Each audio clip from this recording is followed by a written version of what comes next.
જગ્યાએ શું છે ખ્યાલ છે? ગોલ્ડન ડોમ ખ્યાલ છે? ઇબ્રાહિમ, હા મંદિર છે, રાઈટ, બરાબર. પણ એ પહાડનું નામ ખ્યાલ છે? નહીં.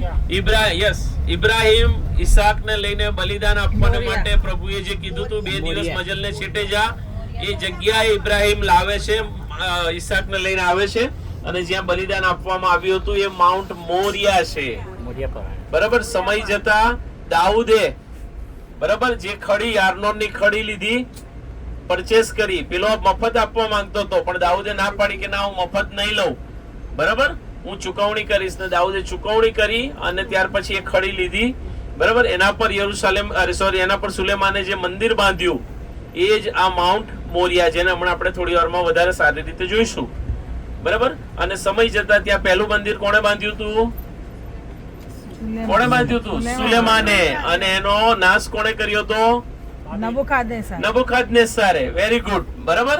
અને ત્યાર પછી મંદિર નહોતું, બરાબર, જ્યાં સુધી એ લોકો ક્યાં રહ્યા? બેબીલોનના બંદીવાસમાં રહ્યા 70 વર્ષ, યાદ છે ને, બરાબર. અને જ્યારે સમય પૂરો થયો, સોરી,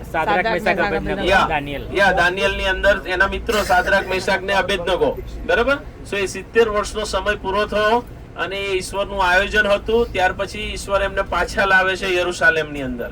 આપણે હિસ્ટ્રીમાં આગળ સમજીશું એ, બરાબર. અને ત્યાર પછી બીજું મંદિર બાંધ્યું. મેં તમને કીધું તું, નામ યાદ છે કોઈ? કોરેશ રાજા. એ વિદેશી હતો, એને બાંધ્યું નહોતું, પણ એને ખાલી શું કરી હતી? મદદ કરી હતી, ઉત્તેજન આપ્યું હતું. પણ આવનાર કોણ હતો?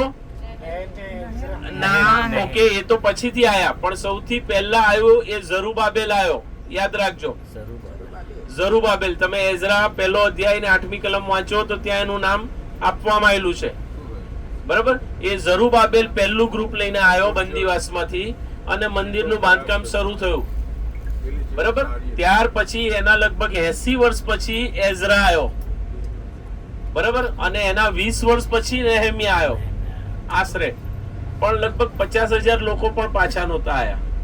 કેમ કે જયારે ઝરુબાબેલ ગ્રુપ લઈને આવ્યો ત્યારે લગભગ 48,000 લોકો જ હતા.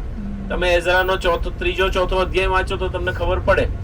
પછી જયારે એઝરા ગ્રુપ લઈને આવ્યો ત્યારે આશરે 1500 જણા જ હતા, અને નેહમિયા ગ્રુપ લઈને આવ્યો ત્યારે તો 50 જણા, 250 જણા પણ નહોતા, બરાબર. એટલે આ ટોટલ કરો તો 50,000 પણ નહોતા, બરાબર. અને એ લોકો પાછા આવે છે અને ફરી પાછું મંદિર બાંધવામાં આવે છે, રાઈટ. ઝરુબાબેલે બાંધ્યું પણ અધકચરું બંધાયેલું. એટલે હગ્ગાઈ પ્રબોધકનું પુસ્તક 1લો અધ્યાય ને 4થી કલમની અંદર લખ્યું છે કે આ વખત છે શું? છતવાળા ઘરોમાં રહેવાનો.